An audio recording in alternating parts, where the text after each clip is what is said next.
Bismillahirrahmanirrahim. Welcome back friends. Welcome back to another video lecture by कामी microbiologist. कैसे dear viewers, उम्मीद करता हूँ आप लोग ठीक ठाक और खैर खैरियत से होंगे। तो मेरा नाम है मोहम्मद कामिल ख़ान और आप देख रहे हैं मेरा यूट्यूब चैनल कामी माइक्रोबायोलॉजिस्ट। ठीक है दोस्तों, आज इस वीडियो लेक्चर में मैं आप लोगों के साथ एक बहुत इम्पोर्टेंट टेस्ट एक्सप्लेन करने जा रहा हूँ जिसका नाम है माइक्रोबायोलॉजी टेस्ट लिस्ट। मतलब माइक्रोबायोलॉजी में कौन से टेस्ट ज़्यादातर हम करते हैं या माइक्रोबायोलॉजी लेबॉर्ट्रीज में या माइक्रोबायोलॉजी डिपार्टमेंट में कौन से टेस्ट किया जाता है। देखो, अगर आप लोग माइक्रोबायोलॉजी कर रहे हैं बैचलर या एमफिल या पीएचडी, ठीक है ना, एटलीस्ट या जो भी लैब टेक्नोलॉजिस्ट हो, ठीक है ना, या एमएलटी वाले हो तो या बायोटेक्नोलॉजी वाले हो, ठीक है, तो कम से कम उसको माइक्रोबायोलॉजी टेस्ट लिस्ट के बारे में पता होना चाहिए कि माइक्रोबायोलॉजी में कौन कौन से टेस्ट आते हैं। ये माइक्रोबायोलॉजी वाले स्टूडेंट के लिए तो निहायत ज़रूरी होता है, ठीक है ना, क्योंकि बहुत से स्टूडेंट को टेस्ट लिस्ट का पता नहीं होता कि माइक्रोबायोलॉजी में कौन से टेस्ट आते हैं। तो निहायत ज़रूरी है ये लेक्चर आप लोग के लिए, तो वीडियो को स्किप ना कीजिएगा। और आज इसी वीडियो में हम तफसील से पढ़ेंगे कि माइक्रोबायोलॉजी में कौन कौन से टेस्ट होते हैं। ठीक है, तो टाइम वेस्ट नहीं करते, चलिए जी वीडियो को स्टार्ट करते हैं।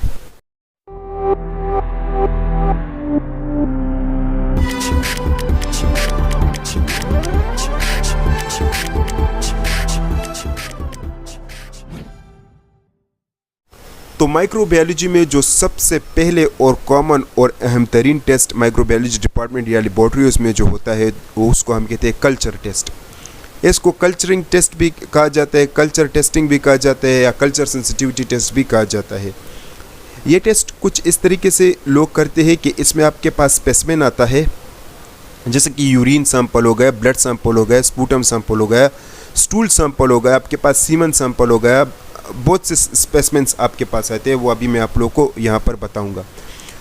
तो उस स्पेसिमेन को हम क्या करते हैं, सेलेक्टिव मीडिया पर उसको हम स्ट्रीक करते हैं और उस पर उसको हम 24 आवर के लिए इंक्यूबेट करते हैं। उसमें बैक्टीरिया आ जाता है।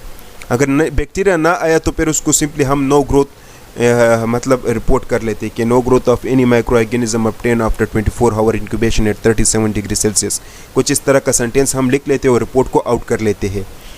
लेकिन अगर ग्रोथ आपके पास आ गई तो ये आपके लिए एक बहुत अहम टास्क होता है, फिर आपने इस टास्क को कंप्लीट करना होगा। ठीक है, तो इसमें आपके पास बैक्टीरिया का ग्रोथ आ जाता है, फिर इसमें आपने बैक्टीरिया को आइडेंटिफिकेशन के लिए अपने बायोकेमिकल टेस्ट लगाने होते हैं और फिर बायोकेमिकल टेस्ट के मतलब आपने ग्राम स्टेनिंग करना होगा, बायोकेमिकल टेस्ट लगाना होगा, फिर आपने क्या करना होगा, एंटीबायोटिक प्रोफाइलिंग लगाना होगा। कुछ यू स्टेप से गुजर कर आपने बैक्टीरिया को आइडेंटिफाई करके बैक्टीरिया की एंटीबायोटिक प्रोफाइलिंग करके ये टेस्ट मतलब कुछ इस तरीके से इस टेस्ट को किया जाता है।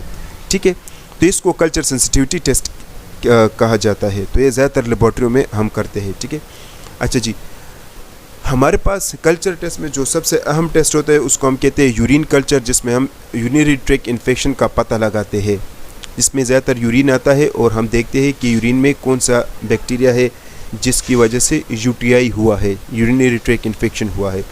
यूरिन कल्चर पर मैं एक प्रैक्टिकल वीडियो बना चुका हूँ, आप मेरे यूट्यूब चैनल पर उसको देख सकते हैं। ठीक है, स्टूल कल्चर हमारे पास आता है, ठीक है, जिसमें हमारे पास स्टूल का स्पेसिमेन आता है और हम ये देखते हैं कि स्टूल में कौन सा बैक्टीरिया है जिसकी वजह से इंटेस्टाइनल इन्फेक्शन हुआ होता है, या जिनको डायरिया होता है या कॉन्स्टिपेशन होता है या मतलब जिनका स्टूल का कलर सब कुछ चेंज होता है। ठीक है ना, और स्टूल करने के दौरान पेशेंट यानी पेन फील करते हैं, तो ज़्यादातर इन्फेक्शन का अलामत होता है। तो हम ये देखते हैं कि स्टूल में कौन सा बैक्टीरिया होता है, तो इसलिए हम स्टूल कल्चर करते हैं।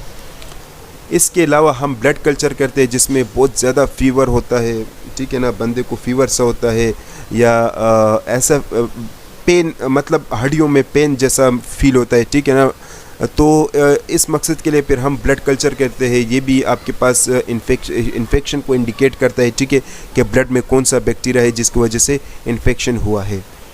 ठीक है, तो इसमें ब्लड सैंपल आता है हमारे पास, उसको हम ब्लड कल्चर बॉटल में मतलब रखते हैं, उसको हम मिक्स करते हैं, फिर उसको 7 डेज़ बाद उसकी ग्रोथ और नो ग्रोथ का हमें पता चलता है। इसके अलावा हमारे पास सलाइवा कल्चर बहुत कम आता है। ठीक है, इसके अलावा हमारे पास प्लूरल फ्लूइड कल्चर ये भी बहुत कम आता है। CSF कल्चर जिसको हम सेरेब्रल स्पाइनल फ्लूइड कहते हैं, जो कि सेरेब्रल स्पाइनल एरिया से फ्लूइड लिया जाता है और इसमें इन्फेक्शन का पता लगाया जाता है, जिसमें ज़्यादातर मेनिंजोकोकाई को हम देखते हैं कि मेनिंजाइटिस वगैरह तो नहीं है, ठीक है। जिनको मेनिंजाइटिस होता है तो हम कंफर्म करने के लिए CSF कल्चर करते हैं। इसके अलावा प्रोस्टेटिक फ्लूइड कल्चर हम करते हैं, ये भी बहुत कम होता है, ठीक है। एस्थेटिक फ्लूइड कल्चर भी ज़्यादातर नहीं होता, लेकिन बहुत कम ये टेस्ट आता है। इसके अलावा साइनोवियल फ्लूइड कल्चर भी आता है, पस कल्चर भी आता है, ये बहुत ज़्यादा कॉमन होता है। पस कल्चर भी आता है जिसमें हम स्टेफिलोकोकस बैक्टीरिया को देखते हैं या क्लेप्सिला को देखते हैं, ठीक है। या स्किन इन्फेक्शन या स्किन के जिस हिस्से में भी आपके पास पस फॉर्मेशन होता है तो हम ये देखते हैं कि इसमें कौन सा बैक्टीरिया होता है, ठीक है। इसके अलावा स्पूटम कल्चर ये भी बहुत कम आता है, ज़्यादा नहीं आता, लेकिन ये भी बहुत सी लेबॉर्ट्रियों में इस टेस्ट का भी ये टेस्ट भी लोग करते हैं, ठीक है। जिसमें स्पूटम मतलब ये स्पूटम कल्चर तो इसलिए ज़्यादा नहीं आता है क्योंकि इसमें एक और टेस्ट हम करते हैं जिसको हम कहते हैं AFP एसिड फास्ट स्टेनिंग जिसको हम कहते हैं, या ZN स्टेनिंग करते हैं। तो ज़्यादातर स्पूटम में वो ज़्यादातर हम करते हैं, ठीक है। लेकिन स्पूटम कल्चर कभी कभी किया जाता है ताकि अगर ट्यूबरक्लोसिस का पता ना चल जाए तो बाज़ औक़ात जो चेस्ट इन्फेक्शन होते हैं तो उसमें क्लेप्सिला निमोनिया का भी पता चल जाता है या स्टेप्टोकोकस निमोनिया का भी पता चल जाता है, तो वो फिर स्पूटम कल्चर से हमें अंदाज़ा होता है, ठीक है। इसके अलावा हमारे पास सीमन कल्चर आता है, हमारे पास टिश्यू कल्चर आता है, ठीक है। रेक्टल स्वाब कल्चर हमारे पास आता है, तो रेक्टल स्वाब कल्चर जो रेक्टल एरिया से लिया जाता है, ठीक है। इसके अलावा हमारे पास OT स्वाब कल्चर जिसमें OT ऑपरेशन थिएटर जो रूम होता है, ऑपरेशन थिएटर जो एरिया होता है वहाँ पर हम स्वाब लेते हैं, जैसे कि उसमें ऑपरेशन थिएटर के जो इंस्ट्रूमेंट्स होते हैं जो कि ऑपरेशन थिएटर में जो कि OT ऑपरेशन के दौरान इस्तेमाल होता है तो उससे हम स्वाब लेते हैं, ठीक है। इसके अलावा जो बेड होते हैं जिस पर पेशेंट को लिटाया जाता है उस बेड का हम स्वाब लेते हैं, उसमें देखते हैं कि कोई बैक्टीरिया वगैरह तो मौजूद नहीं है, ठीक है। थ्रोट स्वाब हम लेते हैं, जो थ्रोट एरिया होता है वहाँ से हम स्वाब कल्चर लेते हैं। एयर स्वाब कल्चर हम लेते हैं, ठीक है। इसके एयर इन्फेक्शन को मालूम करने के लिए, नेज़ल इन्फेक्शन ओरल इन्फेक्शन को मालूम करने के लिए हम नेज़ल ओरल स्वाब लेते हैं, ठीक है। ओरल माउथ इन्फेक्शन के लिए ज़्यादातर किया जाता है। नेज़ोफेरेंजियल स्वाब कल्चर हम मतलब ये टेस्ट भी माइक्रोबायोलॉजी में किया जाता है। कंजक्टाइवल स्वाब कल्चर जो कि आई इन्फेक्शन को मालूम करता है। इसके अलावा urethral swab and fluid culture हम करते हैं, ठीक है। इसके अलावा सर्वाइकल वेजाइनल स्वाब कल्चर भी किया जाता है। ये फीमेल में जो उसका रिप्रोडक्टिव आर्गन होता है वहाँ पर इन्फेक्शन सा हो जाते हैं तो उस इन्फेक्शन को भी मालूम करने के लिए सर्वाइकल या वेजाइनल स्वाब कल्चर हम करते हैं। इसके अलावा प्रोस्टेटिक फ्लूइड कल्चर किया जाता है, प्रोस्टेट ग्लैंड में अगर कोई इन्फेक्शन वगैरह हो, ठीक है। तो ये ऐसे टेस्ट होते हैं जो कि कल्चर टेस्ट जिसको हम कल्चर टेस्ट कहते हैं, कल्चर सेंसिटिविटी टेस्ट कहते हैं। तो ये टेस्ट बहुत ज़्यादा कॉमन होता है। इसमें यूरिन, स्टूल, ब्लड, CSF, पस, स्पूटम और टिश्यू ये और कुछ स्वाब कल्चर ऐसे होते हैं जो कि बहुत कॉमन होते हैं, बहुत ज़्यादा लेबॉर्ट्रियों में आते हैं, तो ये कल्चर ज़्यादातर लोग करते हैं। अच्छा जी, इसके अलावा हमारे पास स्टेनिंग टेक्निक्स होते हैं माइक्रोबायोलॉजी में, स्टेनिंग टेस्ट भी हम करते हैं, ठीक है। तो स्टेनिंग में ये हम इसलिए करते हैं क्योंकि अगर हमारे पास लेट सपोज कल्चर टेस्ट जब हम करते हैं ना और हमारे पास कोई ग्रोथ आ जाता है प्लेट पर, तो फिर हमें ये पता नहीं चलता कि ये कौन सा ग्रोथ है बैक्टीरिया का, ठीक है ना। तो उसके लिए फिर हम स्टेनिंग करते हैं। इसमें सबसे कॉमन जो स्टेन होता है वो है ग्राम स्टेनिंग, जो कि बहुत इंपॉर्टेंट स्टेन होता है। इस पर मैं ऑलरेडी वीडियो बना चुका हूँ, वो भी मेरा यूट्यूब चैनल पर पड़ा होगा, वहाँ से आप इसको फाइंड मतलब देख सकते हैं, ठीक है। नीचे डिस्क्रिप्शन में भी लिंक होगा और यूट्यूब चैनल पर भी ग्राम स्टेनिंग अवेलेबल होगा, तो वहाँ से भी इसको आप देख सकते हैं, ठीक है।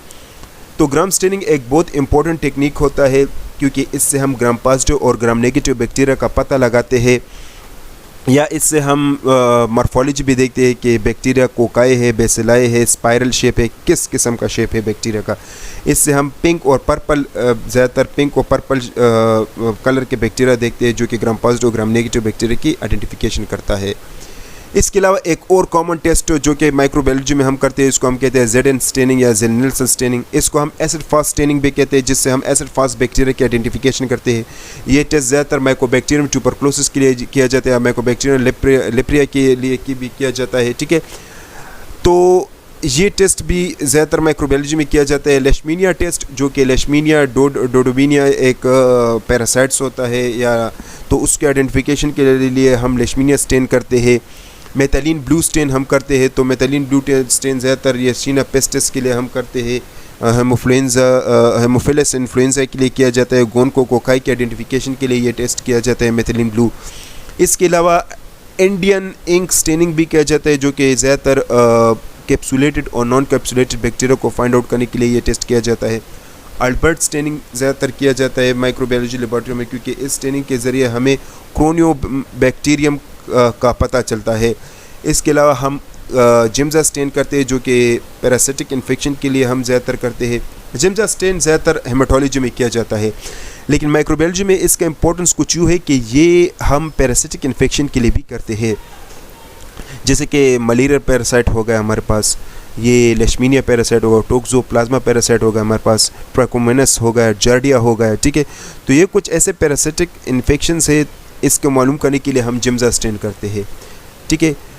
जिम्जा स्टेन इसलिए भी किया जाता है कि हम सेल्स को भी पढ़ लें, क्योंकि इसमें हम ज़्यादातर जो न्यूट्रोफिल लिम्फोसाइट्स होते हैं उसको हम देखते हैं किसी भी फ्लूइड में, जैसे कि हमारे पास साइनोवल फ्लूइड आता है या एसिटिक फ्लूइड आते हैं, उसके जब हम यानी डायरेक्ट या डिपॉजिट से जब हम स्लाइड बनाते हैं और फिर उसको जब हम चेक करते हैं तो उसमें हम न्यूट्रोफिल्स को भी देखते हैं। अगर ज़्यादा न्यूट्रोफिल लिम्फोसाइट आ गया तो इट मीन्स के इन्फेक्शन है, ठीक है। तो ये जिम्जा स्टेन इस मकसद के लिए भी किया जाता है। इसके अलावा हमारे पास एक और कॉमन टेस्ट होता है माइक्रोबायोलॉजी में, जिसमें हम मोटाइल और नॉन मोटाइल बैक्टीरिया का पता लगाते हैं, तो वो हैंगिंग ड्रॉप टेस्ट है हमारे पास। इसके अलावा बायोकेमिकल टेस्ट भी है हमारे पास होते हैं, ठीक है ना, माइक्रोबायोलॉजी में। तो बायोकेमिकल टेस्ट पर भी मैं एक प्लेलिस्ट बना चुका हूँ, जिसमें मैंने तकरीबन 30 के करीब बायोकेमिकल टेस्ट मैंने एक्सप्लेन किया है, ठीक है। तो ये भी मेरे यूट्यूब चैनल पर पड़ोगा, आप इसको भी मेरे यूट्यूब चैनल पर ये प्लेलिस्ट भी आप या नीचे डिस्क्रिप्शन बॉक्स में भी होगा, तो ये प्लेलिस्ट भी आप चेक आउट कर सकते हैं, ठीक है। इसमें हम ऑक्सीडेज टेस्ट करते हैं, कैटालेज टेस्ट करते हैं, कोगुलेज टेस्ट करते हैं, MRVP, एंडोल, सेट्रेट, TSI, जिसको हम ट्रिपल शुगर आयरन टेस्ट कहते हैं, मोटिलिटी टेस्ट के लिए अगर iron test, starch hydrolysis test, DNA test, nitrate reduction test, H2S acid utilisation test, butyrate disc, salt tolerance, phenol red fermentation, casein hydrolysis, lipase, litmus milk, microdase, phenyl alanine agar test होता है हमारे पास होता है। इसके अलावा sucrose test, malonate test, acetamide utilisation test, lecithinase test, OF oxidative fermentation test हमारे पास होता है। मग टेस्ट, MUG जिसको हम कहते हैं, स्टिटल्समिन टेस्ट हमारे पास होता है, ज़्यादातर माइक्रोबायोलॉजी में ये टेस्ट भी करते हैं हम। पायरुवेट ब्रॉड टेस्ट, पायर टेस्ट होते हैं। तो ये तमाम तर बायोकेमिकल टेस्ट होते हैं और इस पर मैं ऑलरेडी वीडियो बना चुका हूँ। इसमें कुछ ऐसे टेस्ट होते हैं जिसको हम शुगर फर्मेंटेशन टेस्ट कहते हैं, कुछ ग्राम पॉजिटिव बैक्टीरिया के लिए यूज़ किया जाता है, कुछ ग्राम नेगेटिव के लिए यूज़ किया जाता है। कुछ ऐसे टेस्ट होते हैं जो कि ग्राम पॉजिटिव ग्राम नेगेटिव दोनों के लिए किए जाते हैं, ठीक है। कुछ ऐसे टेस्ट होते हैं जिसमें गैसेस का पता लगाया जाता है कि बैक्टीरिया कौन सा गैस प्रोड्यूस करते हैं। कुछ इंजाइमेटिक रिएक्शन टेस्ट भी होते हैं, ठीक है, जो कि इस बायोकेमिकल टेस्ट में हम करते हैं।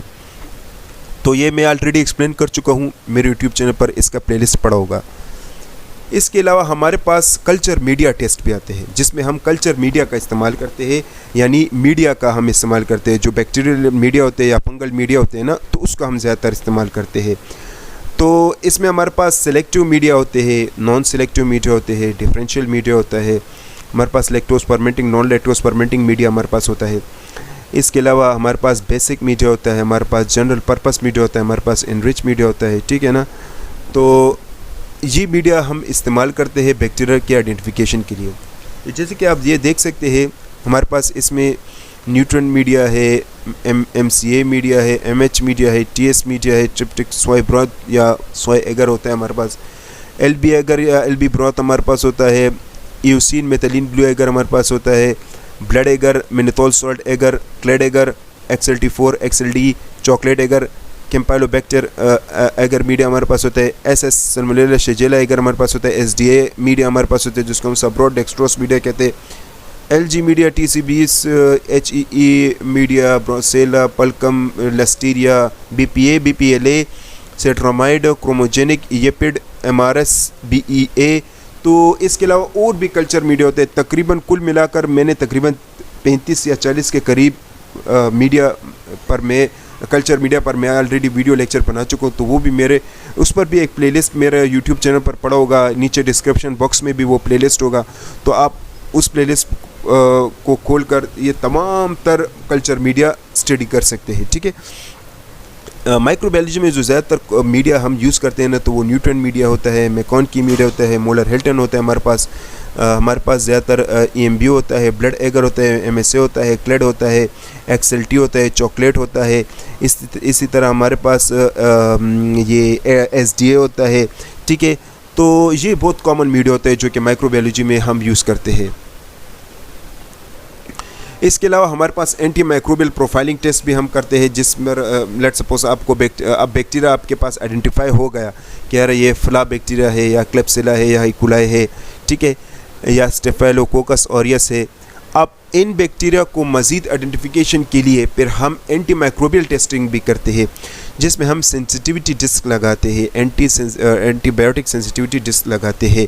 ठीक है, हमारे पास एंटी माइक्रोबियल टेस्टिंग में जो हमारे पास जो पहला टेस्ट होता है उसको हम कहते हैं ऑप्टोसिन ससेप्टिबिलिटी टेस्ट होता है, जिसमें हम स्ट्रेप्टोकोकस निमोनिया को दूसरे स्टेफिलोकोकस के स्पीशीज से आइडेंटिफाई करते हैं। ठीक है, MRSA टेस्टिंग होता है, जिसमें हम मेथिसिलिन रेजिस्टेंट स्टेफिलोकोकस को फाइंड आउट करते हैं, जिसमें मेथिसिलिन ग्रुप ऑफ एंटीबायोटिक्स का इस्तेमाल करते हैं। नोवोबायोसिन ससेप्टिबिलिटी टेस्टिंग, जिसमें हम नोवोबायोसिन ग्रुप ऑफ एंटीबायोटिक इस्तेमाल करते हैं। इसके अलावा बैक्ट्रीसिन ग्रुप ऑफ एंटीबायोटिक हम इस्तेमाल करते हैं।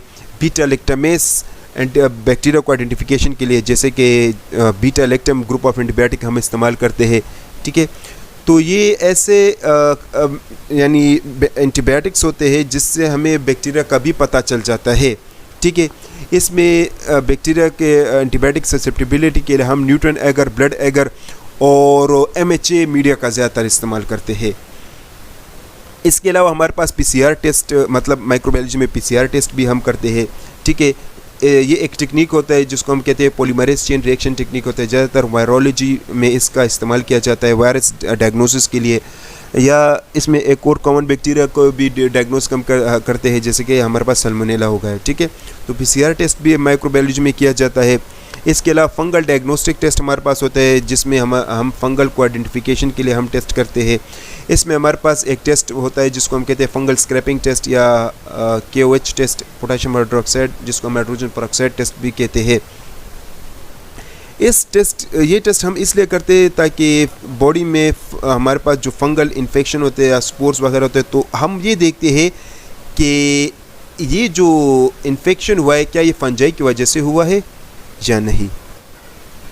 तो इस टेस्ट में हम क्या करते हैं, जो बॉडी के जिस हिस्से में फंगल का हमें शक होता है तो उस एरिया से हम सैंपल लेते हैं, स्क्रैपिंग करते हैं, और फिर उसको हम क्या करते हैं पोटेशियम हाइड्रोक्साइड या हाइड्रोजन पेरोक्साइड में मतलब मिक्स करते हैं और उससे स्लाइड बनाते हैं, और फिर स्लाइड पर हम क्या देखते हैं हाइफी और स्पोर्स को हम देखते हैं। ठीक है, इसके अलावा हमारे पास एक और कॉमन टेस्ट होता है जिसको हम कहते हैं लैक्टोफिनोल कॉटन ब्लू टेस्ट, ये भी फंजाई के लिए किया जाता है।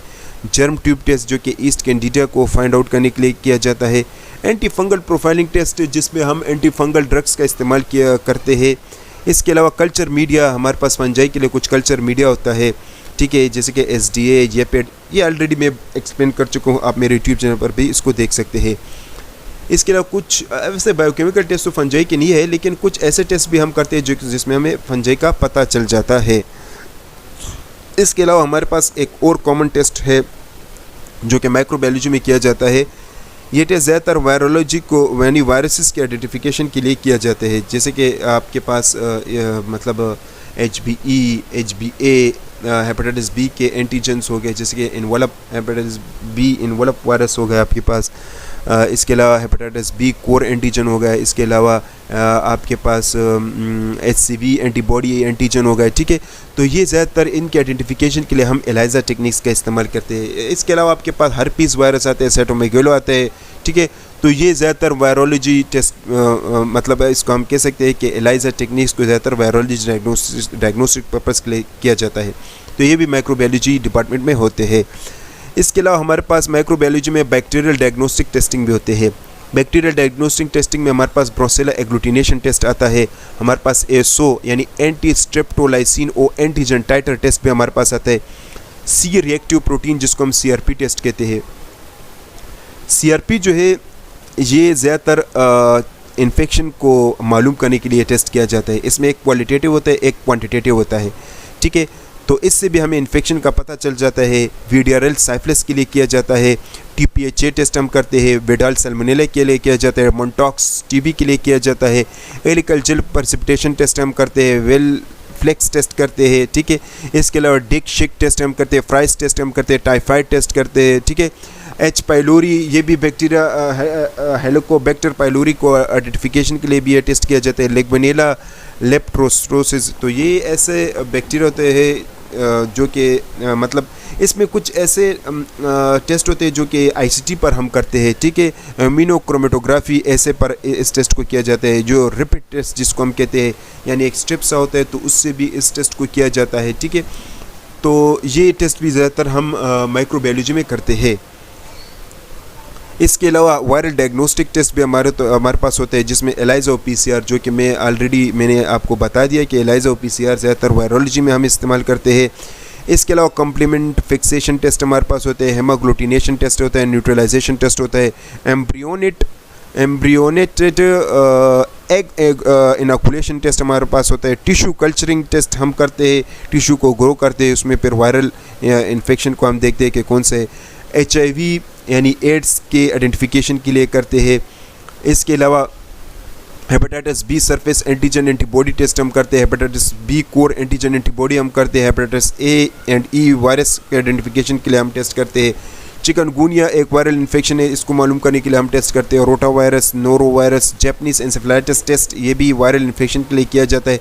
Influenza test, herpes virus test, rubella viral test, mononucleosis जो कि एबेस्टीन वायरस को फाइंड आउट करने के लिए हम करते हैं। इसके अलावा कोविड-19 टेस्ट भी हम करते हैं, डेंगू टेस्ट। तो ये तमाम तर वायरल इन्फेक्शन टेस्ट होते हैं, ठीक है। तो अगर आप वायरल टेस्ट करना चाहते हैं इसमें अब ये जो टेस्ट मैंने आपको बताया तो इसमें हमारे पास रैपिड भी होता है, एलाइजा टेक्निक के ज़रिए भी हम करते हैं, PCR टेक्निक के ज़रिए भी हम करते हैं और ICT के ज़रिए भी इस टेस्ट को किया जाता है। अब हमारे पास माइक्रोबायोलॉजी में रूटीन एग्जामिनेशन टेस्टिंग भी होता है, ठीक है, जिसमें हमारे पास आपके पास यूरिन आरी आता है। तो यूरिन आपके पास आता है, उसमें हम देखते हैं कि यूरिन में कौन सा मतलब इन्फेक्शन है, जैसे कि पस सेल्स हम देखते हैं, RBC देखते हैं, इसमें हम बैक्टीरिया देखते हैं, मुख्तलिफ़ किस्म के हम इसमें क्रिस्टल्स देखते हैं, ठीक है। तो ये यूरिन आरी में हम ज़्यादातर देखते हैं। स्टूल आरी में ज़्यादातर पैरासाइट्स हम देखते हैं, जैसे कि जार्डिया हो गया, H. नाना हो गया, आपके पास टीनाशजेनेटा हो गया। तो ये तमाम तर पैरासिटिक इन्फेक्शन होते हैं जो कि हम ज़्यादातर स्टूल में देखते हैं। यूरिन में आप ट्राइकोमोनास वेगिलिनस भी देखा जाता है, ठीक है। इसके अलावा हमारा CSF फ्लूइड में जैसे कि जिसमें हम कोकाई को देखते हैं, इसका एसिटिक फ्लूइड आरी भी हम करते हैं और स्नाइवल फ्लूइड आरी भी होता है माइक्रोबायोलॉजी में, ठीक है। तो ये सारे रूटीन एग्जामिनेशन है, और भी है लेकिन these are the most common, ठीक है। तो रूटीन एग्जामिनेशन में इनका भी किया जाता है, बाकी भी रूटीन एग्जामिनेशन टेस्ट होते हैं, ठीक है। इसके अलावा हमारे पास लैब टेस्ट भी होता है, ल्यूकोसाइट एंटीजन फॉस्फेट टेस्ट भी माइक्रोबायोलॉजी में किया जाता है। और API टेस्टिंग ये भी मैं ऑलरेडी एक्सप्लेन कर चुका हूँ, इस पर भी मेरा वीडियो लेक्चर अवेलेबल होगा, ठीक है, जिसमें मैंने API 10 और API 20 पर मैं ऑलरेडी लेक्चर बना चुका हूँ, ठीक है। Analytical profile index, API full form is analytical profile index. तो इसमें आपके पास एक स्ट्रिप होता है जिसमें 10 टेस्ट या 20 टेस्ट होते हैं, जिसमें डिहाइड्रेटेड फॉर्म ऑफ पाउडर होता है आपके पास, और उस पर हम बैक्टीरिया का सस्पेंशन ऐड करते हैं और फिर 24 आवर इंक्यूबेशन के बाद इसमें चेंजेस आता है जिससे हमें बैक्टीरिया का पता चलता है, ठीक है। अच्छा जी, इसके अलावा माइक्रोबायोलॉजी में हम माइक्रोबियल ऑक्सीजन टेस्टिंग करते हैं, जिसमें हमारे पास एनएरोबिक मालूम होता है, उसमें हमारे पास ऑब्लिगेट एरोबिक का पता चलता है, फैकल्टेटिव एरोबिक का पता चलता है। एनएरोबिक टेस्टिंग हम करते हैं जिसमें हमारे पास ऑब्लिगेट एनएरोबिक, फैकल्टेटिव एनएरोबिक का पता चलता है और माइक्रो एरोफिलिक टेस्टिंग का पता चलता है। एरोबिक मतलब वो बैक्टीरिया जिसको ऑक्सीजन का डिमांड होता है, और एनएरोबिक वो बैक्टीरिया जिसको ऑक्सीजन की डिमांड नहीं होता। माइक्रो एरोफिलिक जिसमें बहुत कम एयर चाहिए बैक्टीरिया के ग्रोथ के लिए। इसके अलावा माइक्रोबायोलॉजी जो कि ज़्यादातर फूड माइक्रोबायोलॉजी या फूड इंडस्ट्रियों में ज़्यादातर जो टेस्ट हम करते हैं ये भी माइक्रोबायोलॉजी का टेस्ट होता है।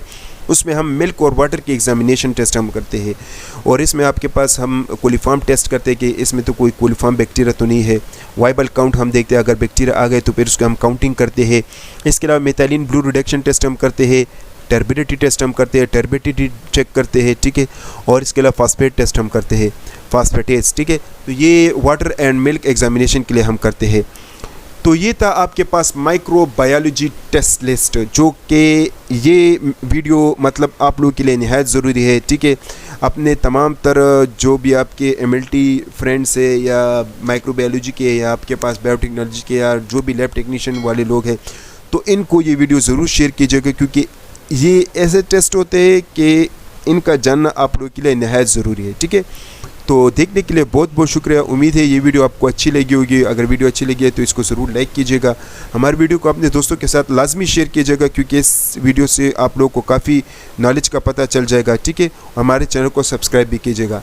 एक और बात, इसमें जो भी लेक्चर, इसमें ज़्यादातर लेक्चर मैं एक्सप्लेन कर चुका हूँ, लेकिन कुछ लेक्चर पर इंशाल्लाह ताला मैं वीडियो बनाऊंगा। लेकिन आपको जो भी वीडियो चाहिए तो आप ज़रूर मुझे कमेंट सेक्शन में बता दें कि मुझे हमें इस लेक्चर पर वीडियो बना दे, तो इंशाल्लाह ताला मैं उस पर आप लोगों के लिए वीडियो ज़रूर बनाऊंगा, ठीक है। तो कमेंट आप लाजमी किया करें, क्योंकि मैं आप लोगों के कमेंट्स पढ़ता भी हूँ और मैं ज़्यादातर रिप्लाई भी करता हूँ आपके कमेंट्स पर, ठीक है। तो कमेंट्स किया करें ताकि मुझे पता चल जाए कि आप लोगों को कौन सा वीडियो चाहिए, तो मैं उस वीडियो पर आप लोगों के लिए लेक्चर बनाऊंगा। तब तक के लिए इतना ही। अपना ख्याल रखिएगा, मुझे इजाज़त दीजिएगा। अल्लाह हाफ़िज़।